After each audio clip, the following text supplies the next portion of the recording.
Kaunting kalaman, ito si Kuya Kim Koy at nandito tayo ngayon sa Bamboo at makikita natin sa ating likuran ang tinatawag nating water bender. Noong unang panahon, ito ay ginagamit ng mga Chinese hanggang ngayon sa kanilang mga negosyo na pangpadagdag ng abundance at prosperity.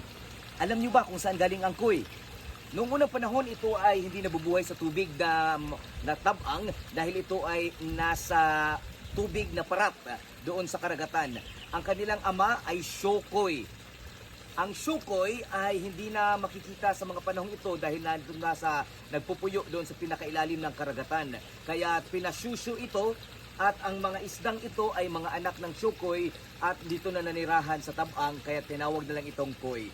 Yan po ang tinatawag nating koi fish. Ito po ay nagbibigay sa atin ng pagpakalma dahil sa tinatawag nating water purification at ito po ay prosperity and abundance, overflowing blessing. Kaya kung magbubutang ka sa iyong panimalay ng ganitong klase ng mga isda, ito ay nagdadagdag ng mga opportunities. Kaya magbutang na kayo sa inyong mga panimalay ng mga koi para hindi kayo maging Shokoy.